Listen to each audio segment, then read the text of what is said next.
Well, hello, everybody. It's good to be back, and we are rolling with a guest and everything. Just want to apologize for the past couple of weeks. We had a few issues here and there with our guests, but we're back and we're cooking with gas. And today we've got everybody's favorite intellectual dinosaur with us, Mr. Purple Rhymes with Orange. How are you, Purple? Doing good. Still waking up. Good, good. Yeah, it's pretty early for you this morning, huh? Yeah, well, I tend to be very nocturnal anyway, so anything before noon is early for me.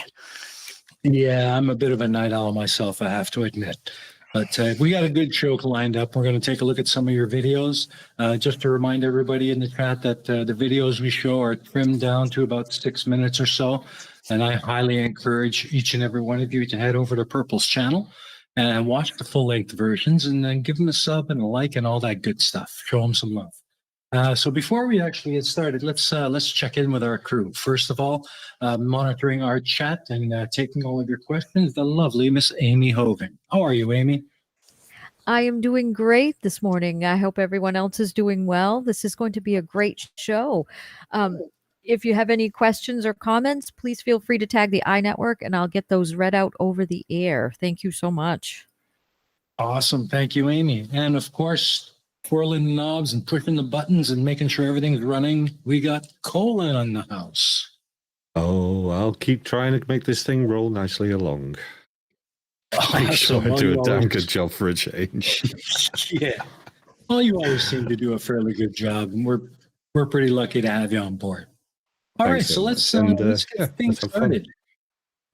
So the whole point of the Mega Mirror is to get to know the creators in our community and let them share a little bit about their experience on YouTube and what their channel is all about. So with that in mind, let's start with a couple of just some simple questions. Are you good with that, Purple? Sure. Awesome. All right. So as usual, for the viewers that might not be familiar with who you are and what you do, can you give them a little bit of an insight into who you are and what your channel is about? Well, yeah, haven't really figured out what my channel's about yet, even though I've been going at it for a couple of years. Mostly I just do casual hangouts on Wednesdays at noon and Thursdays at midnight. Is just, friends getting together and talking about whatever. Yeah. I tend to title them based on whatever obscure holidays I can scare up, but we generally don't stay on topic more than 5 minutes. Yeah. So That's aside from basically that, how I you- just, Yeah. aside from that, Yeah, I do go ahead. edited videos just kind of on whatever I'm interested in at the time. Mm-hmm. Cool. Well, it certainly is a bit of an eclectic channel. I've been through it and had a look at some of the stuff. Some interesting stuff there.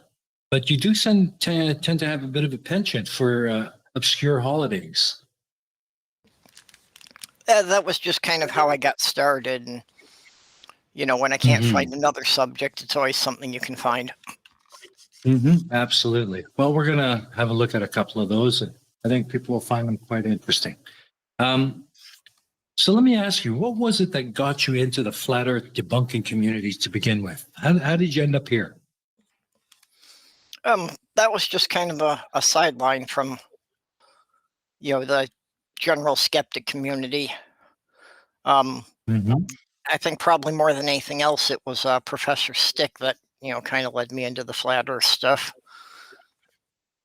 Interesting. I like Professor Stick, but for me it was Creaky Blinder, and he led me to Conspiracy Cats, and that's how I got started. I think that's true for I a may lot have of people. actually started my channel before Creaky did. Really? I'm not Now, sure. that's I'm not quite sure how long he's been going. Yeah, he's great. I love his stuff. I know there's a bunch of channels I'm following now that started after I did and just blew right past me, but it's not like I've put in a huge amount of effort on mine either. Actually, that brings me to my next question. What's been the biggest challenge so far on your channel?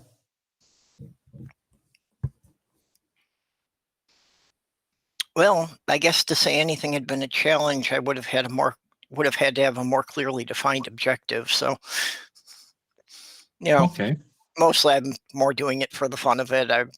I have no illusions about ever being monetized or making money off of it or anything like that. Okay.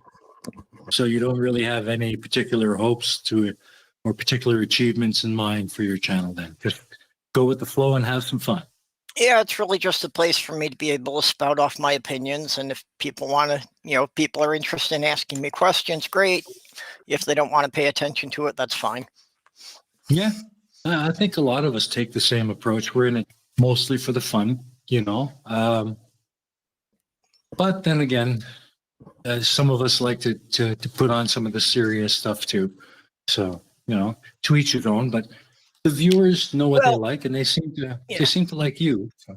It doesn't mean that I won't do some serious topics. It's just, if people don't care for my opinions, I'm not going to lose any more sleep over it. Exactly. And it's really been good to have you on board the Shills family. How's that been going for you? Well, it's been great to be included with that group. It's always a good time there. Mm-hmm. Yeah. Sometimes could be quite a good laugh. Yeah, I'm, kind of surprised that people there have taken to me so well, actually. Well, the thing is, you always come up with these interesting viewpoints that's a lot of us don't. And I think that's what makes you fit in so well with the group. Yeah, it is a group that truly makes the most of diversity. Mm-hmm. Absolutely. Diversity number one, I guess. All right. Well, before we get to our first video, let's check in with Aimee and see if we have any opening questions from the chat. Aimee? Nothing yet, but I'm sure that we'll get some good ones coming through. Cool. Very, very good. All right. Well, with that, then I guess we'll move into the first video that we've chosen. This is actually the first video I found on your channel from your early days, and it's entitled Juneteenth. And I found this to be quite interesting indeed. So we'll run that, and then we'll have a chit chat about it afterwards. And remember, folks, this has been trimmed down in the effort of saving time. So please do head over to Purple's channel and take a look at the full-length version. You'll like it. So, Colin, can you load that up for us, please?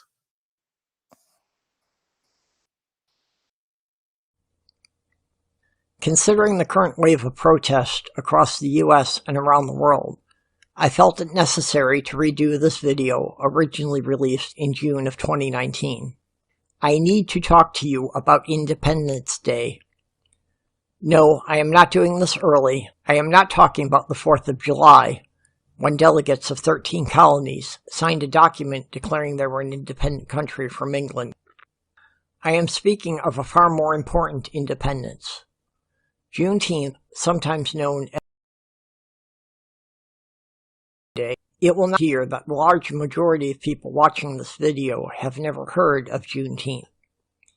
Honestly, I did not know of it myself until I was in my 40s and involved in an interracial relationship. It now makes me furious that this was never mentioned in any of the textbooks I was forced to read in school, and yet people ask why we need a Black History Month. It is called Juneteenth because exactly when it happened varied from state to state, and even from county to county within states. At the time it occurred, the western United States was still regarded as an untamed wilderness. The fastest way to send a message was Pony Express, a division of the U.S. Cavalry and ancestor to the modern U.S. Postal Service. But that is a video for another time. Galveston, Texas was the furthest point in the Deep South from the U.S. Capitol, and with the railroad infrastructure of the South destroyed during the U.S. Civil War, it took many months for a message to reach into the bowels of a Confederacy still fighting tooth and claw to hold on to whatever they could. A popular legend often told in the southern states is that a messenger died en route, so many landowners did not receive the word that the war was over. Personally, I find this version of the story highly suspect. It seems far more likely landholders attempted to keep their slaves as long as possible, even after they knew the Confederation had lost the Civil War, and only released them when Union soldiers arrived to tell the African and Native American slaves they were now free men with the full rights guaranteed to all men under the U.S. Constitution. Women would need to wait an additional 60 years before being acknowledged as full citizens. June 19th is the day most often recognized because this is the date in 1865 when Major General Gordon Granger landed at Galveston, Texas, bringing not only the news that the war had ended, but more importantly, that the enslaved were now free. This news likely would have had little effect if he had not also commanded a large enough contingent of Union soldiers to go to every single plantation and spread the word. The number of soldiers made available to him for this duty is clearly significant when you realize that this event occurred more than 2.5 years after President Lincoln's famous Emancipation Proclamation. Among General Granger's primary orders of business was to read to the people of Texas General Order No. 3, which began most significantly with, "The people of Texas are informed that in accordance with the proclamation from the Executive of the United States, all slaves are free. This involves an absolute equity of rights and rights of property between former masters and slaves, and the connection heretofore existing between them becomes that between employer and free laborer." While this brought cries of jubilation from the slaves, it was met with shock and disdain from the plantation owners. Many former slaves stayed on the plantation because it was the only life they had ever known, and they felt they had nowhere else to go. But many more made their way to northern states seeking a freer, more equitable society. Some headed east into Louisiana, Arkansas, and neighboring states in hopes of locating family members separated from them many years before. A considerable number headed into the mostly unexplored Western territories, where they could now stake a claim on land of their own, or at very least find paid employment. Despite what the movies portray, black cowboys were not an uncommon sight in the late 1800s. As a white American, I find it appalling that this is still not recognized as a day of nationwide observance in my country.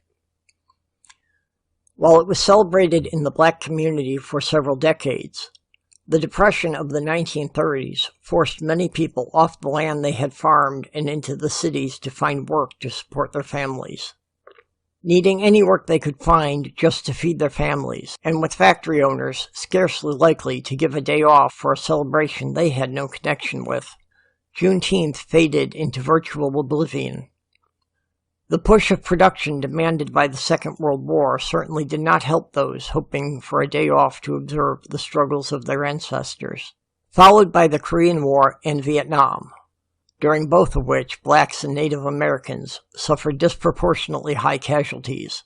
The day of observing their own ancestors' freedom was generally hidden under the larger banner of American freedom, celebrated a few weeks later on the 4th of July. After centuries of suffering, their day of glory was easily whitewashed away. I will not try to pretend I do not understand why. All right. That was a really good video and incredibly interesting. I had no idea.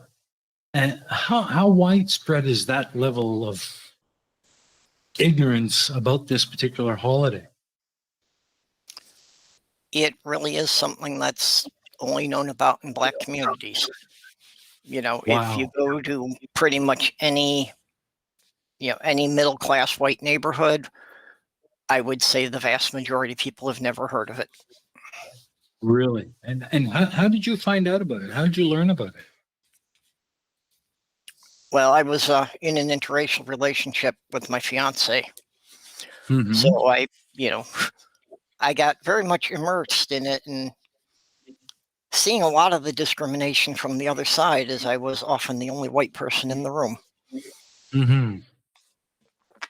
It's a crying shame because that really should be a national day of observance. It really should.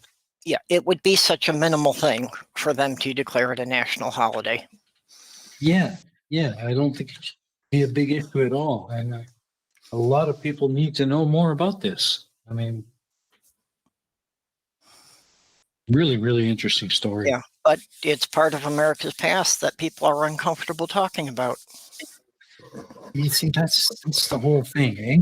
If you can't deal with your past, how can you move forward? That's what I always thought.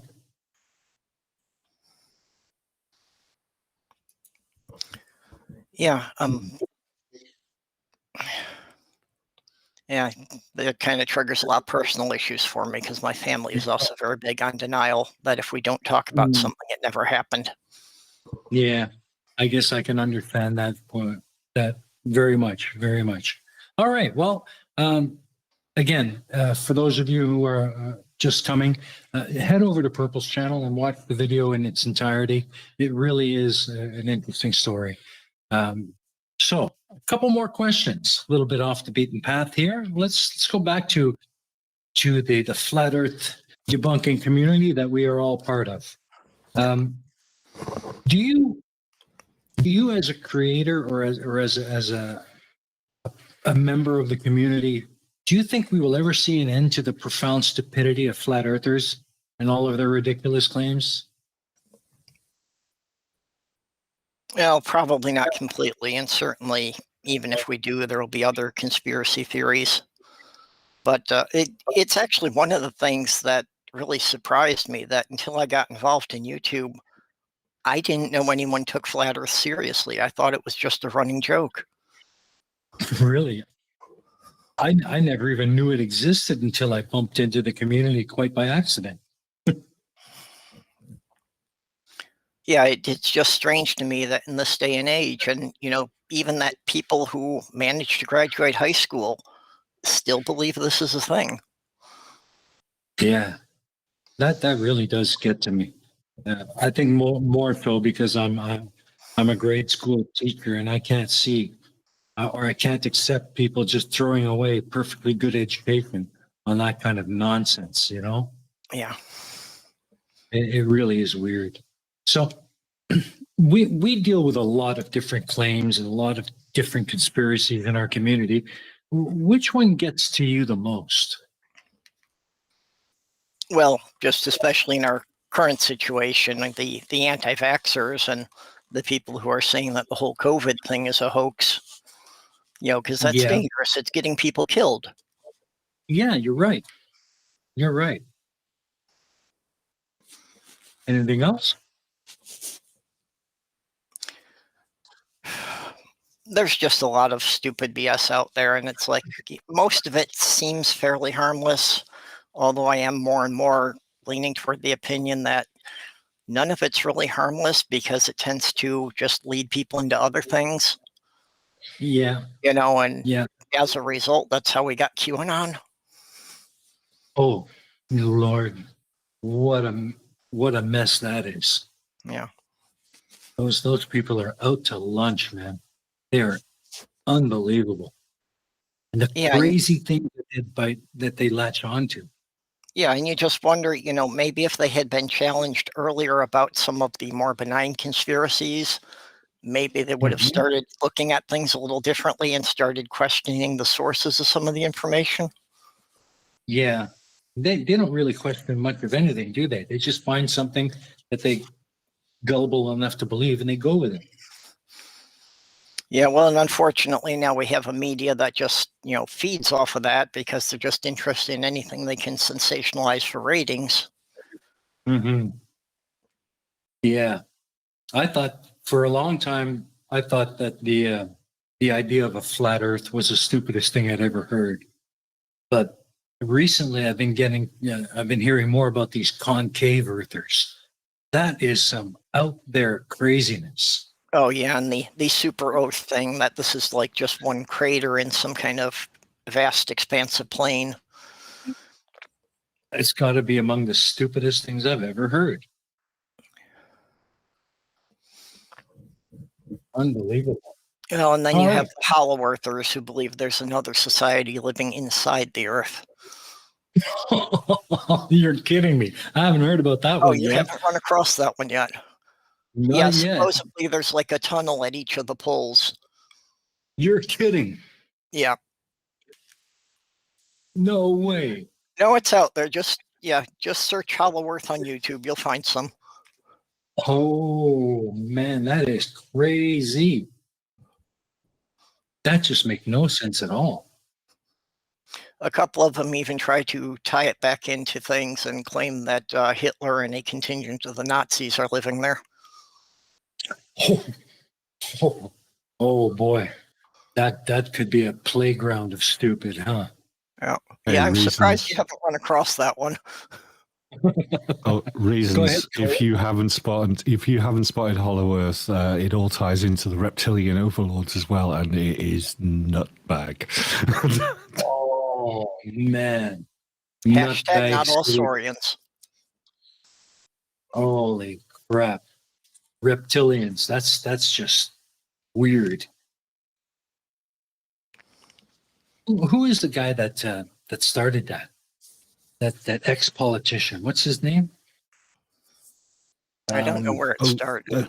I think you're talking David Icke kind of brought it along, Yeah, but yeah. he was a sports presenter, and he went nutbag. Oh yeah, Very much so. Major nutbag. That guy yeah. I've is seen a really. couple of clips of him. Yeah, I did too. He was going on about the new world order under the reptilian overlords. I was like, holy crap, man, you were out to lunch. Holy, that is some crazy. All right. Let's check in with Aimee and see if we've got anything interesting happening in the chat.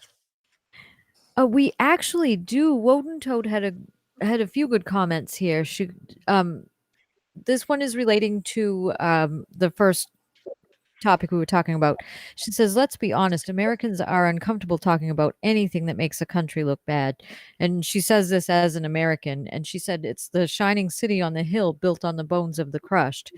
And then she says it's a fear of change about the QAnon thing, of being out of control or power. The more uncertainty in life, the more the nutters come out. Yeah. Yeah, she's right. Yeah, it's kind of weird Absolutely. though what they think will give them control, but It is. I mean, just so much of ahead. it, they go about their personal rights and about keeping their guns, and they don't really look at the people they're putting in power, who are not really likely to pay much attention to those rights. True. Wow.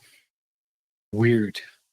Okay, well, time to go back to our original premise, and that is videos from our guest. And the next one I've chosen, again, it's a story about a relatively obscure holiday story, and this one is called "Hold Back the Darkness," and I found this one quite intriguing. So we'll give that a look, and again, we'll have a chit chat afterwards. Yeah, this one's got more personal history. Cool. That's really interesting. All right, so let's roll that, and we'll come back and have a chit chat. So, Colin, can you load that up?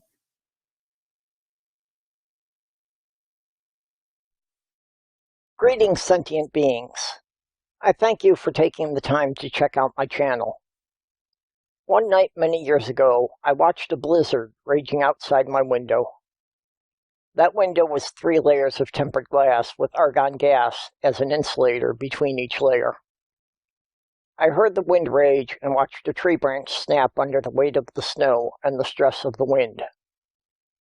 Having had a point in my life when I had been previously homeless, I felt very grateful that I could feel secure that my family would be safe and warm through the night, no matter how bad the storm got. Introspections that night resulted in the poem at the end of this piece, and later to the short essay I present here. So I asked the kind traveler to consider this. Virtually every religion and human culture has a celebration of light near this time of year. That begs the question, why is this so universal, even across groups of humans who had no contact with each other? It is because at its root, this is one holiday that was not arbitrarily created. This is not a random date on the calendar. Clearly, different cultures and tribes dedicated it to different deities. But even if you believe in no deity at all, there is a natural event here which pulls at our most basic instincts.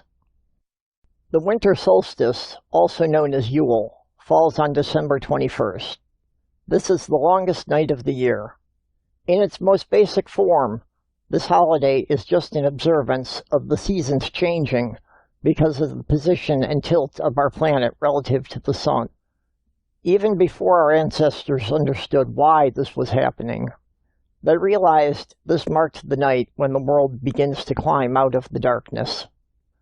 The new day would be slightly longer than the day before it, and each day beyond would grow with slightly more daylight. Until our current calendar was adopted, this was the night celebrated as the birth of the new year. I think that much of why people are now confused about this, about the meaning of this holiday, is that our modern society, with all its conveniences, has insulated us, even isolated us, from the world as our ancestors experienced it. Try to imagine yourself living as our ancestors did, say 1,000 years ago. There was no electricity, no light bulbs or flashlights. At best, they had a small number of candles they made themselves from rendering animal fat. They did not live in the type of houses we know. Families huddled together for warmth in drafty one-room huts. The floors were mud, and the only insulation was the snow on the roof, which produced constant drips inside as it melted. The garage where you keep your car would seem luxurious by comparison. Any village with more than about 100 people would have been called a city. You knew everyone by name and were probably related to all of them within a couple of generations. We also knew it was unlikely we would all survive the winter. Odds were strong that some in the village would succumb to the cold and weather and not have the strength to hold on until spring. Even if by some miracle all our people survived, how many of our animals could we keep alive? Would there be enough feed for the cows? Would there be enough food for us that we would not have to eat the last milk cow? If on the winter solstice more than half of the food you had stored was still intact, then you could begin to believe that your family would not starve before spring came. 1,000 years ago, we all lived with death as a certainty. It was just a matter of who and how many would perish this winter. So on the longest night of the year, the time of greatest darkness, we celebrate light and life. For our ancestors, this was nothing less than a defiance of death. With blazing fires, they declared they would not let the darkness take them. With torches to drive back the shadows and voices raised in song, they marched from house to house, those having a bit extra sharing it with those who were running short. This is where the tradition of staying awake all night on New Year's Eve came from. If you could stay awake all night on the longest night of the year, you could do it at any time. Staying awake not just until midnight. They had no clocks to measure the hours at night. But staying awake until you could see the first rays of the sun over the hills. If you had trekked through the longest night of the year, if you had faced the worst the darkness could bring, and came to stand victorious in the morning light with your fires still burning, then you had proven to the demons of the night that you could outlast them. Each year on the night of the winter solstice, it is my personal ritual to keep a flame burning from sunset until sunrise. Even if it is only a single candle, to keep a light glowing through the longest night of the year, a beacon to any who might be wandering lost. Some of my ancestors lived in Lapland, north of the Arctic Circle, where it literally went several weeks before they saw sunrise. I am glad I never have had to endure more than a single night. You may not want to think it. I know it sounds appalling. But we must hold back the darkness, or death will come a-calling. If we can hold back the darkness with a single candlelight, we can make it through the winter.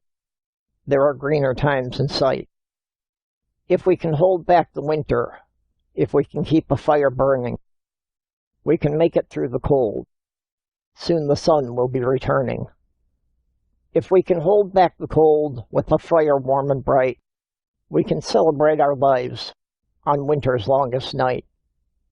If we can hold back the snow and the storms that rage outside, the days start getting longer, the darkness will subside. If we can hold back the darkness, if we can face all that we fear, we can make it through the winter. Spring is almost here. I appreciate your indulging me with these several minutes of your time. I hope this has proven at least an entertaining distraction. Most of all, I hope that something I have said may prompt you to think for yourself.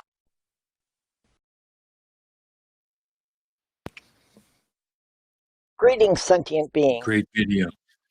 And you'll notice that I let it run full length because I could not bring myself to cut this one short. Such a well-written and well-read presentation.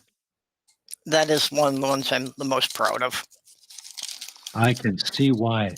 That was so well done and very, very moving. You know, it makes you really think about where some of our traditions came from and how stupid we are for forgetting them. Well, that was, my religious background went through quite a lot, and, I was born Catholic, and I was born a Catholic, which was a minority where we were living in a heavily Jewish community, and just kind of progressed through different things and finally went into paganism and studied a whole bunch of different pagan traditions. And yeah, this was the one thing that always struck me as being universal, is that in completely unrelated religions, this was always the one time a year they all had a holiday. Yeah. And that, I think, is the most interesting part of this whole story. I did not realize that until now. Yeah. Well, just, the darkness was dangerous. I thought it was very well done. Very, very well done. And I'd like to pose a question to the viewers. What did you guys think of this video? Wasn't that just the most incredible piece of writing you ever heard? It's unbelievable. Really, really well done. Yeah. Stephen, I've had similar thoughts on this and thought about histories of our societies gone by. Slight changes from what Purple was saying about the winter solstice being actually the New Year point. I actually think that's more the April period when the winters have actually dropped away, and you're now seeing life coming back to the planet. The snow disappearing and grass started to come through.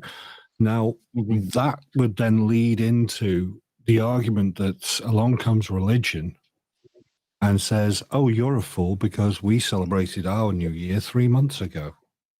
Hence April Fools. What do you think, Purp? That's interesting. What do you have to say about that, Purple? Well, the April Fools is one of the things I've been interested in, but seems the information is always very sketchy on. Yeah. I don't know where that whole idea of pulling pranks on people started, but it seems a rather silly thing. Yeah, I feel that's more about people making fun of people for thinking a certain thing and not following the standard route or the religious route at the time. And it's just it's just that aspect of you're just a fool because we already celebrated months ago, and what are you doing it now for? Our religion says it's this way, so follow us. Well, get out this. And the spring equinox is another big one that almost every religion has something there, and it's usually some type of fertility ritual, because that is like the earth being reborn and growing things again. That does make some logical sense, it really does. All right, Aimee, Do we have anything interesting about this in the chat? We actually do. We had some great comments on it. Chris Durham says the fact that the winter solstice in the north is the summer solstice in the south pretty much kills flat Earth. Then we got some great comments on that last video. Woden Toad said that's beautiful. And Facty says, Purple, you were making me emotional. And Chris Durham said, nice poem. And Bath People said that was awesome. And then Facty said again that it was awesome. So that we had some great comments on that. Awesome. Definitely need to check him out. Go to his channel. He's got a lot more good stuff. And listen back to some of his daily hangouts. They're quite fun. So yeah. I have been concerned that the edited videos have kind of gotten buried under all the live streams, and was even contemplating whether I should split it into 2 separate channels. I wouldn't split it. I would say maybe just kind of throw in an edited video in between your chats, you know? Yeah, well, and I definitely want to get back into making some more, but I was having troubles with the computers. With the computer I've got, and I've been building a new computer, but that's been a drawn-out process for me. For all of us, I think. It's not cheap to do anymore. That's for sure. But it seems like the viewers really like your stuff, so maybe that'll be some inspiration for you to get some more out. I'd certainly be looking forward to it. So. Well, yeah, it's certainly encouraging, the reception I've gotten with it.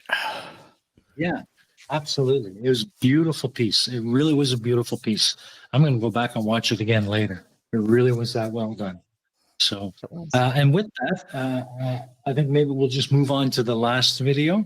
And I chose this one because this is an event that's going to be upon us shortly. So this one is all about Easter. And yeah, well, we'll give that a watch and then have a chit chat about that. And then a few other questions. Yeah, on that goes right into what we were just talking about. Yeah, exactly. So, Colin, can you load up that third video for us? And let's get that going.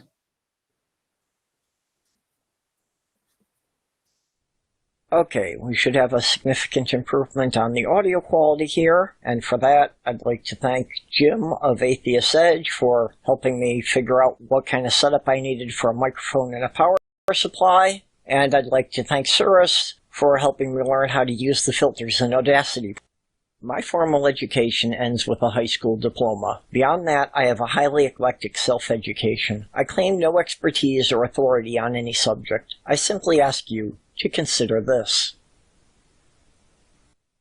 Much of the information I carry in my head was gathered in the pre-internet era, when I had to ride my bicycle to the public library and spend weeks at a time reading information from tombs made of pigments printed upon pages of compressed sawdust. As a result, I cannot provide a list of resources for most of the information I gathered decades past. So please keep in mind that much of this relies on my highly fallible memory, and as such perhaps should be considered at least equal parts legend and history. And for our Easter service, today's reading comes from the lesser-known Gospel of Keith. And upon the holy day of his resurrection, Jesus surprised the apostles with woven baskets filled with brightly colored eggs and confectionaries, as baby rabbits danced about his feet. So much to unpack about this holiday, but I want to eventually explain why hunting for Easter eggs should not be an activity for children, at least not if people were aware of its meanings and origins.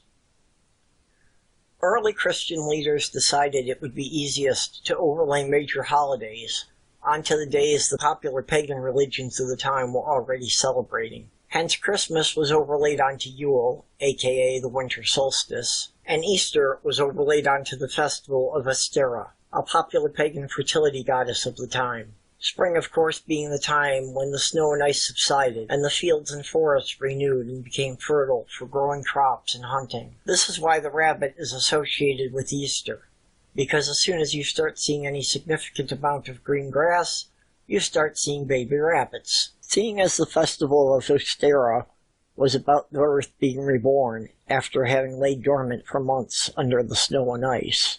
Christians decided to tell people this was actually about Jesus Christ having been crucified and rising from the grave. Personally, I think it would have made more sense if they had swapped Christmas and Easter. The Bible does describe Jesus as being born in the early spring, so why not have him being born just after the vernal equinox? It would also seem more fitting for him to die at Yule, the darkest time of the year, and to be reborn to correspond with the beginning of the new year. Alas, I was not consulted on the matter at the time, so let's work with it the way they set it up. To most people, the biggest mystery of this holiday is trying to figure out what date Easter will fall on each year. About the only thing most people know for certain is that Easter always falls on a Sunday. It isn't as simple as just being the second Sunday in April. In fact, while it usually occurs in April, in some years it falls in the end of March, and on rare occasion it can even be the first Sunday in May. So how is the date determined each year? Well, there is a formula. Easter is always on the first Sunday, which follows the full moon, which occurs immediately after the vernal equinox.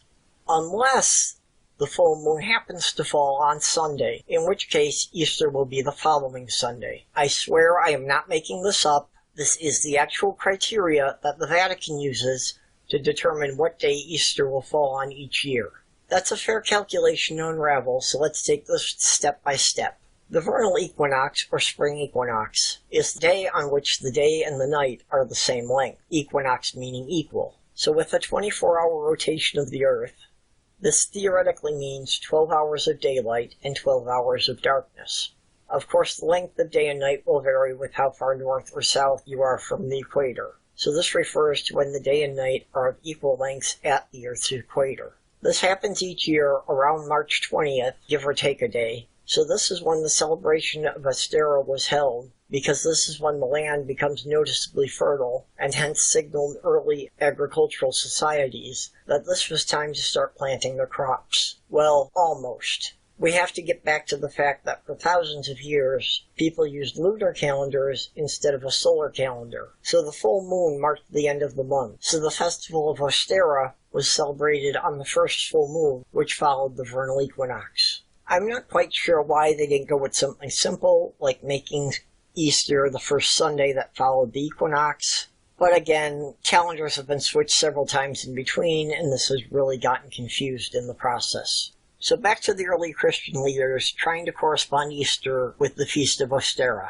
So after the vernal equinox, they needed to wait for the full moon, which could take place anywhere from the following day for up to 28 days later. Then, of course, Easter had to be on a Sunday, because that's the most holy day to the Christians. So then they needed to wait another 1 to 7 days until it was Sunday. This basically meant Easter could potentially fall on any date from March 20th through April 26th. However, if it happens that the Sunday in April is the night of the full moon, then Easter must be pushed back an additional week to the first Sunday in May. Wait, why? What's wrong with having Easter be on the day when there's the full moon at that night? Well, basically, because the church wanted to overlay the Christian holidays onto the pagan holidays, but they also need to make certain that people are celebrating their approved holiday and not the traditional pagan festival. So they had to make certain that Easter would never fall on the same night as the festival of Ostara, even if this meant pushing it back into the following month. It should now be clear as mud to you how to figure out which date Easter will fall on each year. Just find out which day will be the vernal equinox, then consult a moon phase chart to determine when will be the first full moon after that date, then check your calendar to determine when the next Sunday will fall after that date will be, and cross-reference with the moon chart to make sure that that's not the night of the full moon, because if it is, then you need to go to the following Sunday. See how simple that all is? Simple? No. Really? Wow. That's some interesting stuff, man. Yeah, and that disclaimer I found I've had to use a lot when I start discussing religious stuff, especially. I swear I'm not making this up. It's a pretty convoluted process to figure out when Easter is. Yeah. Wow. But What yeah, did you think? Go ahead. Go ahead. No, it's just that is actually the way the Vatican figures it out, and that's why it moves around so much. And every year people are confused about which Sunday is it. Yeah. About the only thing about it that made sense to me at all was the fact that the the Roman Catholic Church wanted to make sure that the holiday fell on a day that was normally a pagan holiday.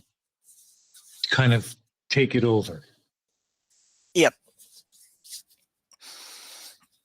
Kinda Yeah, well, scummy it thing. was the way that they tried to incorporate it, and actually, pagan originally just meant country dwellers, Mhm. because generally Christianity caught on in the cities first, and it took it a lot longer for it to spread out to the rural areas. So the Mhm. people living further out tended to hold on to the older traditions much longer. Yeah, and it did kind of follow up very well to the previous video. Colin was pretty engrossed in it. What did you think, Colin? Oh yeah, I totally forgot we had a minute to go at one point, and then suddenly realised, oh shit, 30 seconds. But yeah, it just drives me nuts how over controlling the religious aspect had to be at that time. Now, one of the other things I've researched many years ago was the fact that I believe it was 13 lunar cycles per year. So they had to get rid of one of those to cut it down to 12 to make 12 disciples, e.g., 12 months of a year as well, to yet again take more control. And it's all about that to me. It just seems What do that you have way. to say to that? Do you have a response, Purple?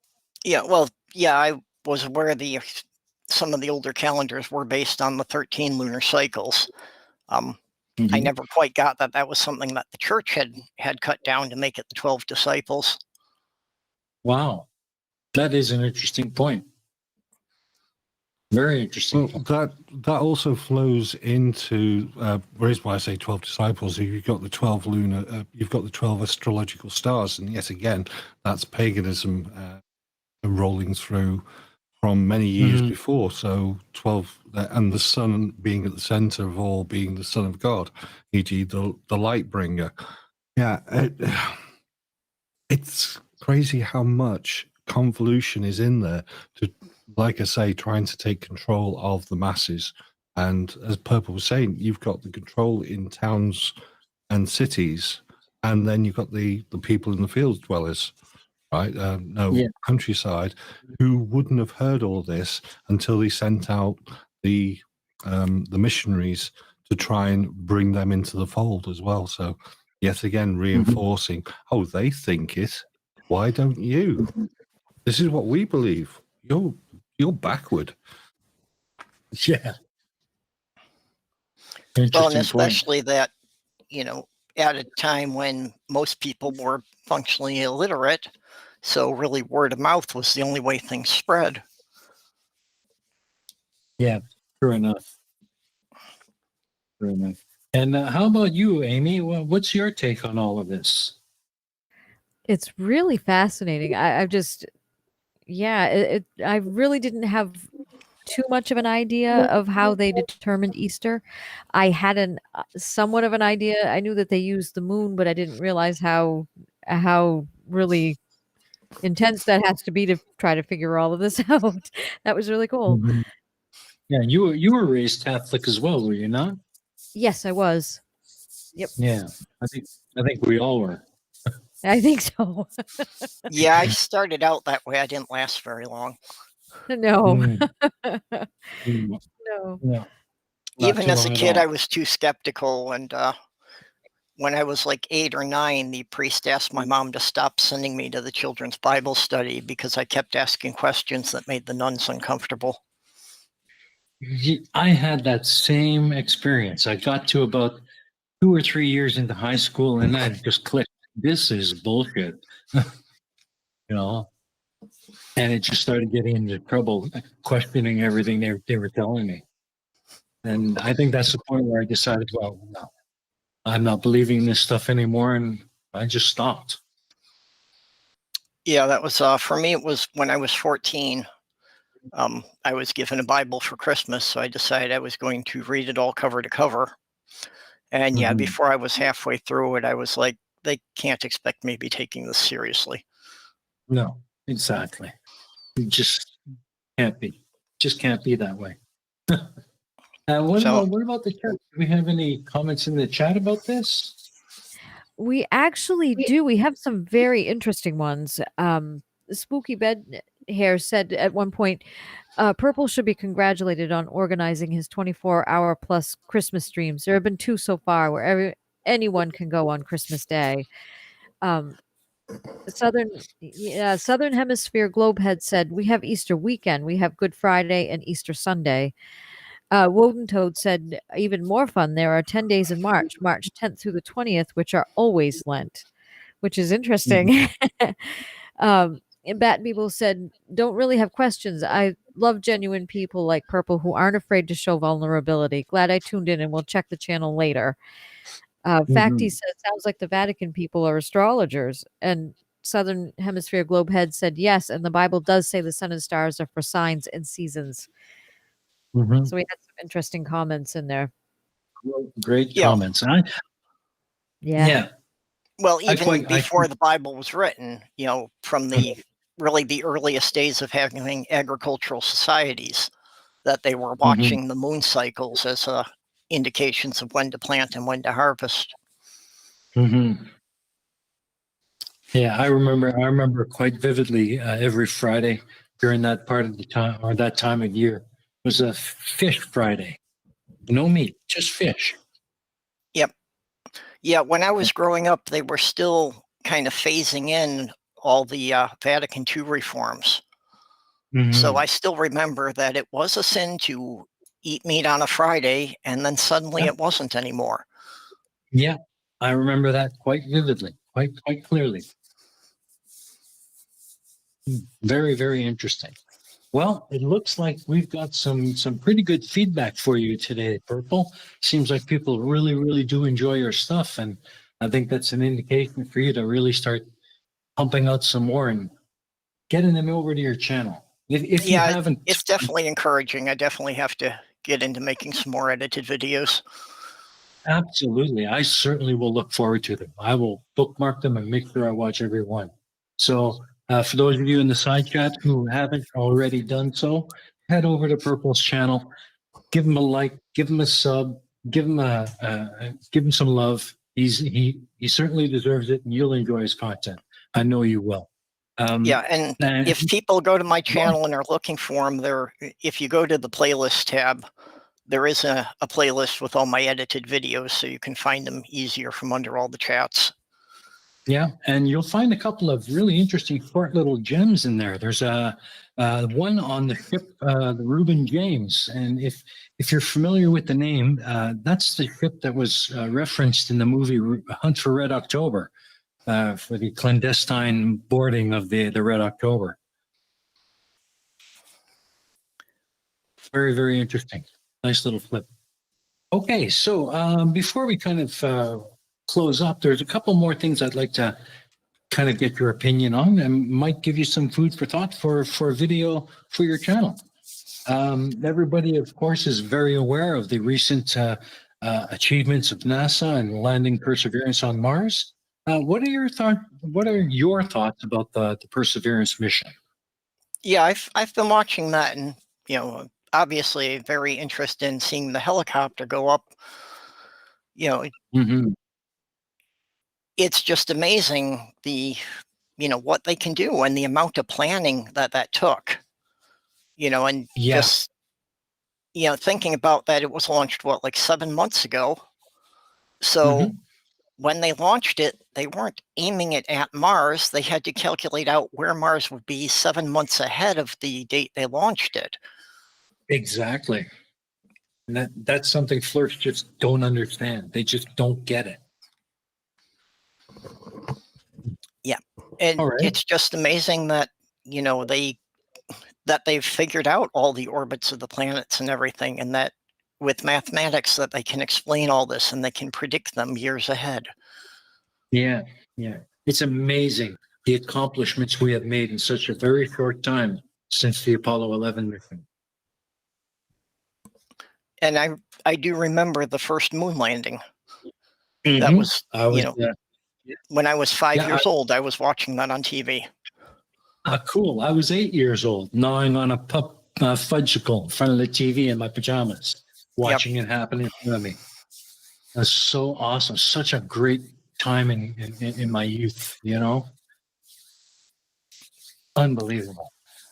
Okay, with that in mind, do you think that our return to the moon in 2024 is going to make any real difference to our efforts in dealing with flat earthers and conspiracy theorists? Probably not, because they'll just claim it's all faked and CGI anyway. Yeah. But, you know, it's always interesting, the new things we can learn with each mission. Yeah, exactly. I'm excited about going back to the moon, actually. I think it's long overdue, and it's going to be a great thing to see. Yeah, I know a lot of people don't really see the value in this stuff, and that's kind of discouraging to me. That, you know, people are asking, like, why we wasted the money to put a robot on Mars, and they don't really understand, you know, the way things kind of link together, and all the technology that we're using every day that is a result of the space program. And it was all done in preparation for what's happening right now. You know? Absolutely. Okay, so one last question, and then we'll move on to our quick fires, and we are done. So, my final question on this particular topic: what are your predictions for flat earthers once commercial spaceflight becomes a reality? Well, yeah, that's definitely going to make it a lot more difficult for them. But even then, you know, space flight's still going to be quite expensive. So it'll be a long time. And, you know, most of the flat earthers are still arguing that you can't see the curvature from an airplane. So, you know, how much difference is it going to make if they're already denying that? And how many, you know, millions of people fly in commercial airliners every day and can see that? Absolutely, absolutely. And with that, let's take a quick look over at the chat one more time and see if there's any more questions from there, and then we'll do the quick fire. So, Aimee, have you got something for us? Yes, a couple. Woden Toad says her birthday falls on the 13th, which means I have to remind every jerk who says I've given up X for Lent that the Pope allows for solemnities to break Lent so people like me can celebrate birthdays. Southern Hemisphere Globehead said I didn't grow up with Christianity, but celebrated Christmas. Then in my early 20s, I converted to Christianity, but abandoned that about 5 years ago. So we had some good comments there. Very good. Very good. Thank you very much, everyone, for your comments. We do appreciate your interaction. It makes this show a lot more fun to do. So thank you. And now I have just a quick little list of 10 quick fire questions, and we'll be done. So are you ready, Purple? Shoot. Okay. Number one, science, religion, or history?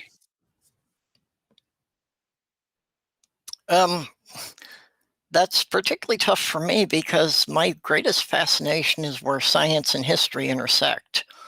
One of the things I loved was James Burke's work, especially the series Connections, which goes into how a lot of the inventions that we use every day came about from unrelated fields being spliced together. Very interesting response. All right, seeing as how you are such an aficionado of history, as I am, what is your favorite period in history? I'm particularly fascinated with just the development of technology, which always happens fastest during the wars, but particularly the naval technology of World War II. Excellent. Very, very near to my heart. I'm a general aficionado of World War II history myself. Very interesting. Very interesting. Okay, what would you say is your greatest hope for the future? Well, at this point, just that people would start, you know, taking public health concerns seriously, because most of that it has to be a cooperative effort. It can't just be protecting myself. It has to be done as a society. Mm-hmm. Good. Well put. Well put. All right. A little bit more personal question. What is your proudest achievement? Well, over the course of 4 relationships, I helped raise 9 kids. And Wow. so none of them are in jail and 2 of them are currently in college. So I'll count that as a solid win. I'd say that's a definite solid win. Well done. Well done. Okay. What is the one failure you've had that has taught you the best lesson? That's a hard one for me to come up with an example right off. Yeah, no, I really can't come up with a quick answer for that. Okay. No worries. No worries. What was your favorite subject in school?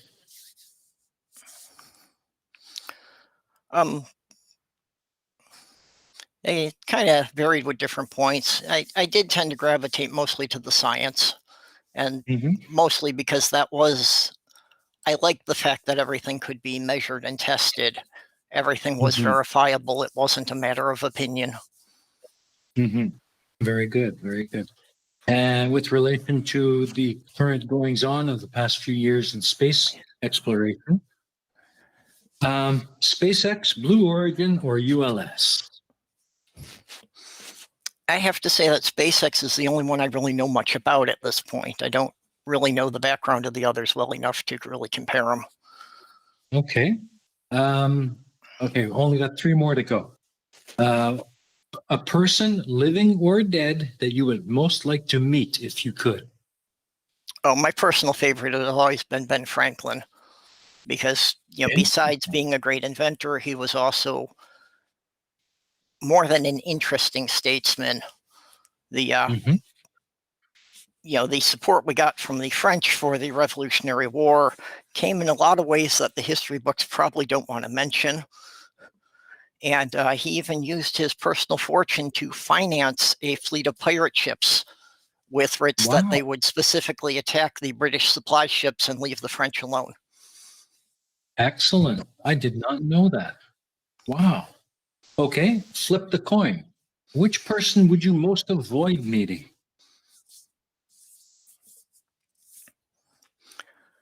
Well, Hitler's always the obvious answer, but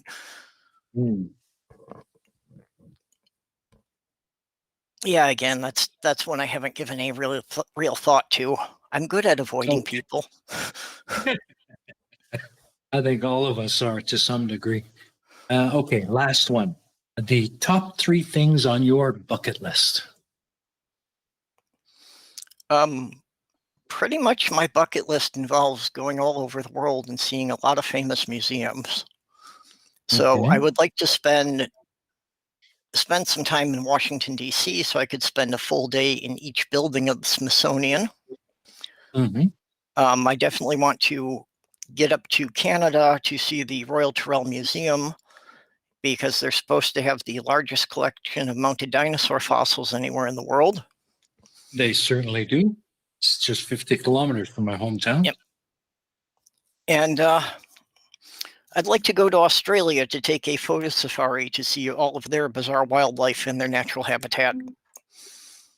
Interesting. Those are some really cool things, man. Awesome. And that wraps it up for tonight, folks. Let's check in with Aimee and Colin and see if they have anything they'd like to add before we close things up. Aimee? Yeah, I'm just excited about Purple coming on, because it was really great to get to know more about you, and I really think it's awesome. Glad to get to know you better, and your channel is amazing, and you're woefully undersubbed, so I hope everybody goes and subs to Purple's channel. That would be wonderful. I would agree 100% with that. Thank you, Aimee. And Colin, do you have anything you'd like to add? Well, yeah. Personally, I've chimed in a few times on this, and I'm glad because it managed to pull back a few little aspects that I've always thought about and things like that. And Purple, I'm obviously quite linked to you in a way when it comes to these thought patterns. But some of that, the Black history, the Civil War stuff, that just blew me away at the very start. So thanks for that. Yeah. That's awesome. Absolutely. Yeah, aside from World War II, the Civil War is the period that I've studied the most.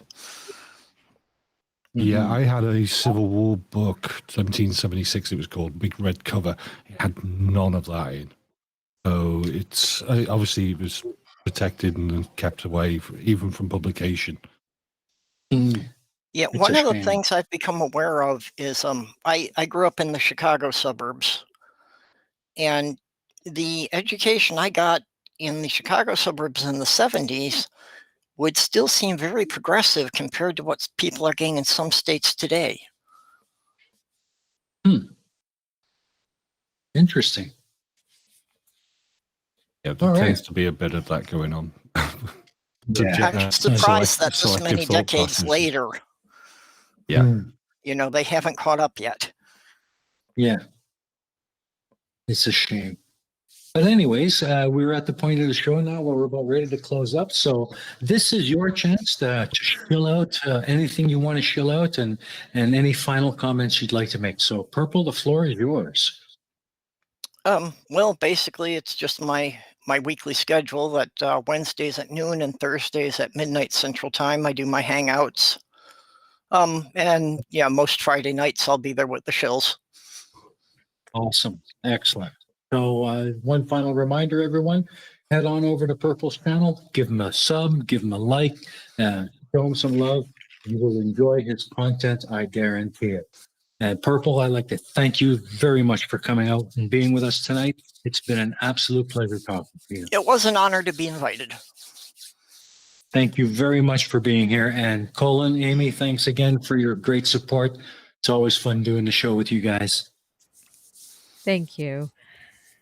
You're welcome. And that's it for today, folks. Thank you once again for coming out, and we will see you again next week for the Mega Mirror Live.